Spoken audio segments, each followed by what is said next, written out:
RV life has been really bad to us this week. Fortunately, we had a really unforeseen emergency where our little guy was placed and hospitalized. And we want to talk more about this because we have a lot of updates to share with you, especially wrapped around the Hershey RV show. But before we get into all that, we thought it was a good time to talk about emergencies out on the road, because when you're RVing, you need to be prepared for the worst things at the most unforeseen times. Getting right into it, we are emergency room nurses, and we do have experience with working on the ambulance. I think the biggest thing is having a plan. So starting right off the get-go is probably knowing exactly where to go. You're going to be hopping around to multiple places wherever you are, and you need to know where you're going to go for that emergency. Yeah, there's hospitals everywhere you go, but sometimes a hospital might be an hour away, depending on where you are, and sometimes it might just be down the road. So we recommend whenever you get somewhere new and you get checked in, is to know where your local 24-hour emergency rooms are, whether it's for humans or pets, and write it down on a whiteboard in your fridge. Another great thing to write down is your current address, basically. Yeah, that's a big one, because I know sometimes when we get super stressed in these emergency situations and lots are going on and you're thinking about 20 different things, trust us, the last thing you're going to remember is the exact address and location of where you're at. No, some people actually in their home panic and they can't even remember their actual home address. Exactly. So as soon as you get somewhere, write the address down on a board, because it would just take so much time to have to tell 911 put your phone down and Google your current location. Yeah. So being able to just read it off the board is amazing, and will be just speed things up for you guys. And piggybacking on what you said, since we are living in an RV, it really helps to know what site number you are in case you're calling 911 and having them come to you. And we're going to talk more about actually calling 911 and some really good tips, having worked on the ambulance, of things you want to implement, but we'll get into that here in just a minute. For sure. Yeah, that's really good by saying the site number, because some of these ambulance companies have been to certain parks before, and they might even have a site map, so they know exactly what site to go to if you tell them. Also, some places have a gate that completely locks at night. I have this one park in mind where we were in South Carolina. I think it was called Ram County Park, and they completely shut the gates after 8 o'clock at night. Literally locked them. Yeah, locked with no PIN code to get in and out. And they just said if you have an emergency, the ambulance crew has access. They have a special key, but if you need to leave for an emergency, you have to call someone. So that phone number to get the gates opened is also another phone number you want to have written down. Yeah. So let's say you were put in a position of actually having an unexpected trip to the hospital. We're going to talk about a few things on how to be more prepared for that, especially being out on the road. You're going to be in an RV and away from your normal facilities that you're used to at home. So your physician and everyone you're used to seeing at your home base, they're not going to be out here. No one's going to really know anything about what's going on with your situation. Starting right off the bat, have your insurance cards and your ID with you when you're going to the hospital. Besides having that, you want to also have a list of your allergies, your medications, your history. This is all stuff they are not going to most likely have in the system, and they're not going to be able to access, especially if it's in the middle of the night. I would say a good rule of thumb is formulating a plan, like a piece of paper, something that's literally physically written down that you can refer to, because you may be like, oh, I have it all memorized, I know exactly what's going on. But really, until you're truly in a medical emergency or some kind of emergency situation and hearts are pumping and adrenaline's are running, you do not know how it is. You can expect that you will, but trust us, you want to have a formulated plan that's written there, clear, concise information about exactly what's going on with you. Yeah, paper copy is great because they could just photocopy that when you get there and have it on your file. But you can take a picture of it too, just in case you forget to grab it on your way out. Have family members take a picture of it, have it in a special file on your phone. And make sure if you have a list of medications that you have, your dose written out, how many times a day you're taking it, and what you're taking it for. And I'm glad you mentioned the family thing with the phone, because I literally just thought of something, is have an ICE number inside your phone, which stands for in case of emergency. That way any medical professional that might be scanning through your phone or police officer might see that number and be able to call a close family member that knows what's going on with you, or might be able to help elicit some information. Don't be that person that when they're asked about medications that they take routinely, you're just like, it's a blue pill for my heart. All the nurses know what I'm talking about out there. You have to be literally your own advocate. Everything is painting a picture towards what can you tell the doctors and all these emergency care professionals, how can you help them help you? And the same goes with your pets. I mean, this doesn't just apply to human beings. I mean, your animals, if they have other medical history or they're on medications. We're talking about a whole variety of emergencies today, and we're going to get into some pretty touchy subjects here in just a second. Having all these things will speed up the process so much faster. I guarantee it. So just have it readily available. You're talking to some nurses that work the front desk in emergency rooms for many, many years. Sometimes there's an emergency so crazy that you have to call 911. And driving yourself is probably not a good idea. We always say err on the side of caution. Don't abuse the system. But if you truly feel like you're having an emergency, don't ever feel guilty for calling 911. That's why they're there. Yeah. And don't forget, 911 is not a taxi service. They are like medically trained professionals, medics and EMTs that are designed to start treatment for certain conditions. If you fall off a roof, they know what to do for those protocols, or chest pain or allergic reaction. Like, they can start treatment on scene for certain things. Yeah. And they're there 24/7, so you can call them at any time you need them. And guess what? They know the area better than you can. Also, getting back into what we were saying previously about calling 911, this is probably a good time to touch on some things that you should start implementing right away. If you were to call 911, like, write these down and just keep them in the back of your mind for when these situations happen. The number one thing I see and hear throughout all the experience is when people call 911, they're very frantic, which is understandable. But the more that you can take a deep breath, speak calm and precisely, the more fluent it's going to be, and it's going to be able to get help to you much quicker. 911 location of your emergency. We just had a tree fall on our camper and knocked out electrical supply. Okay, are you in a house, a trailer, or camper? We're in a fifth wheel camper. Being able to give them the information they ask for.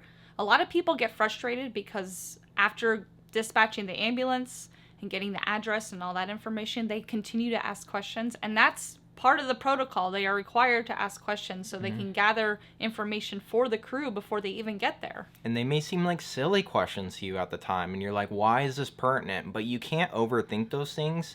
That's why they're trained in that position to help you when you're in that position.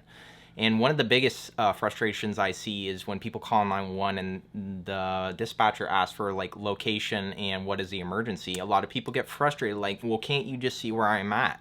Unfortunately, that's not the case. They can't just ping your exact location. They need to confirm these things, look for, like, things like crossroads for reference points.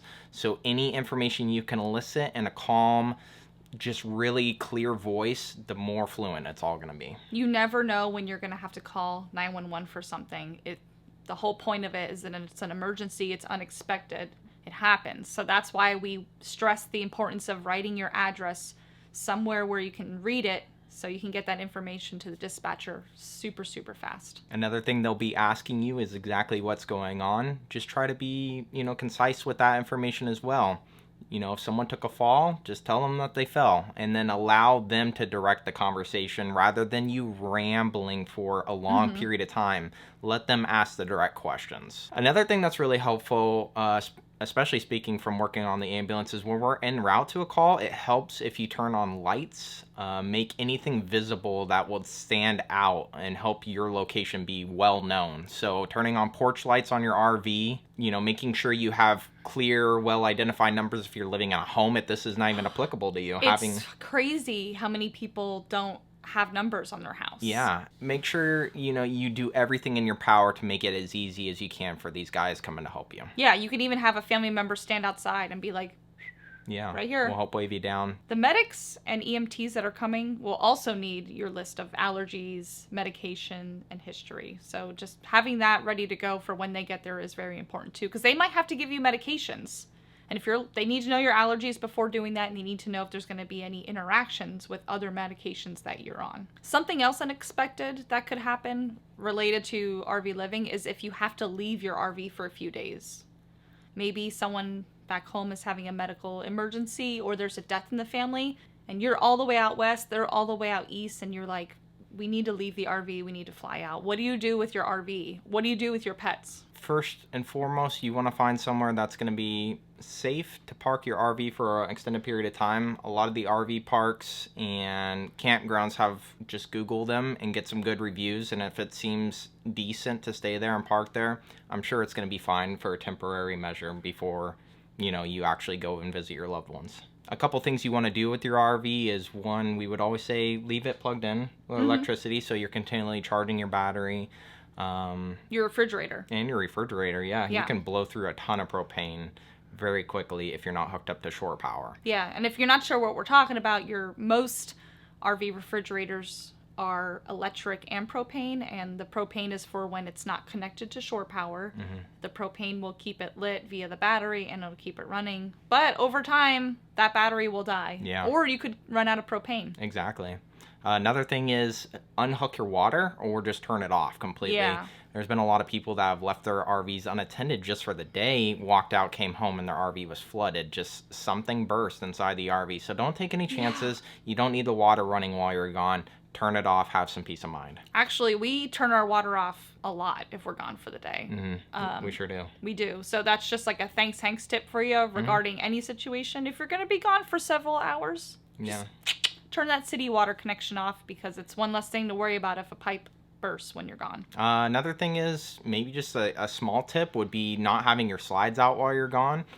Just keep them in case you do need to come back and you need to leave in a hurry. It's just one less step you have to take, is sliding your slides back in, making sure everything's secure.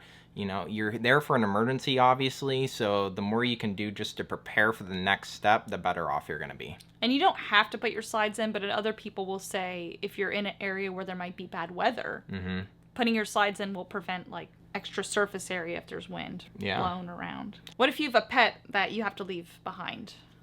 This is very tricky, and this is where we're running to issues with the Hershey RV show now. This is tough because you really have to find someone you trust to check on your animal. Yeah, it's hard to say. One thing we do want to point out is we do use a pet temperature monitoring system. Yes. So if you were to have anyone, at least at the RV park, come check on them in an emergency, you can at least monitor their temperature really well. We use a program called Waggle, and it does not run off of Wi-Fi. It actually uses its own cell phone signal. Basically, it runs off of Verizon tower. So if you were ever to lose electrical power, it will still run. It will still verify you of the temperature. It will let you know the power went out. So we would say get one of these for peace of mind for sure. You don't have to get Waggle, but if you do end up wanting something that doesn't run on Wi-Fi, we do have a discount code below. Oh, right, we do, Just don't pay full price for these things because they get really pricey. We have developed relationships with people that we've been with for a while at RV parks. When we were doing our travel nurse assignments, we had other travel nurses that had pets who also RV'd.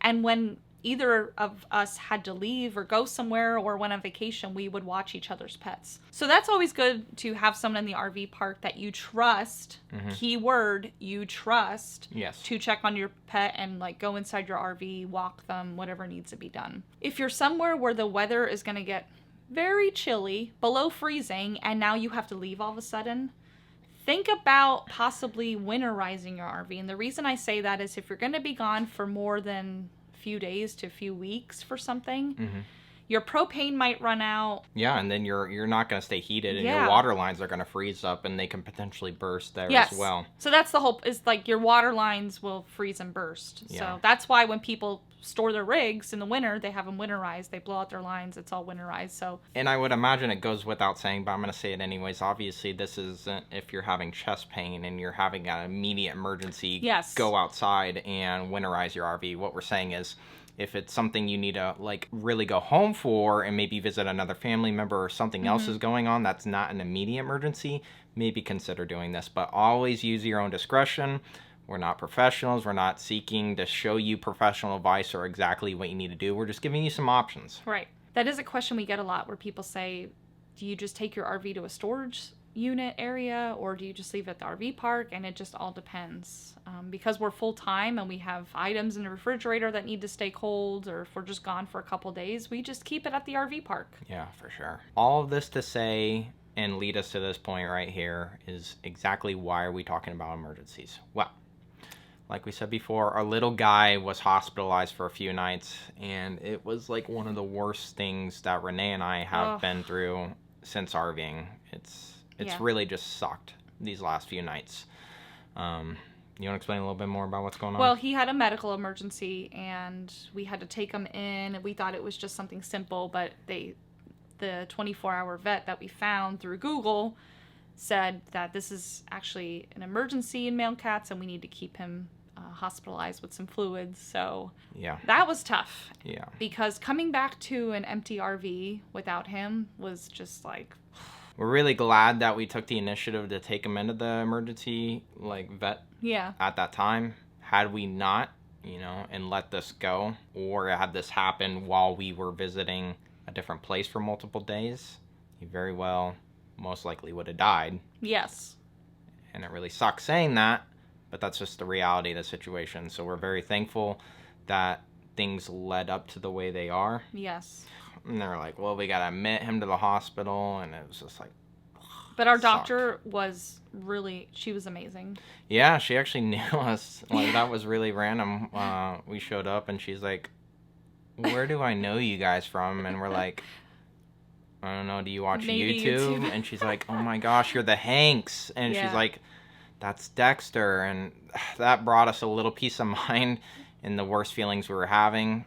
Initially, we thought it was just going to be a less serious condition. And then she's like, no, he needs to be admitted and watched really closely. So yeah, but she was fantastic. Yeah. And so glad he had a good doctor. We were able to visit him. Mm-hmm. He got his IV fluids, and currently he is home. We were able to bring him home yesterday. Yeah, he got all hydrated up there. When we visited him at the vet, we were able to see him multiple times and get him to eat. He was pretty reclusive, for the staff there. He's very much what do we call him? A burrower, a mole. Yeah.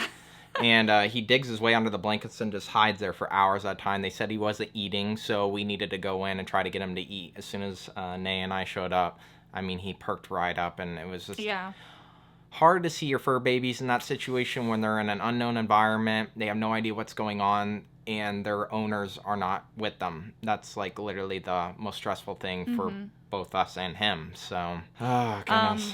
What does this mean for the Hershey RV show now, which is in a couple days? Actually, it's going on right now as you're watching this video. Yeah. I hope y'all are having a good time there, but let's give you an update of what's going on with the Hershey RV show. Yeah. First of all, I'm going to say hi. I'm sorry I'm not there with you guys right now, or for whoever showed up to the Hershey RV show to come say hi to us. We had to make a really tough decision, and we needed to have one of us stay back and monitor Dexter 24/7, because this is a very serious condition that could happen once again. So I need to be here at all times to monitor him. Yeah. So what that means is Nene's going. We decided, instead of canceling the entire trip for both of us, that one of us would go so he can hang back and watch Dexter, since the doctor did say he needs to be monitored very, very closely over the next couple weeks. He's doing good. He's doing good. Yeah, and he's good. We're taking really good care of him. I'm just happy we know what to look out for, and we're just keeping our fingers crossed, And we're just having kids someday, if that's the route we go. Oh, man.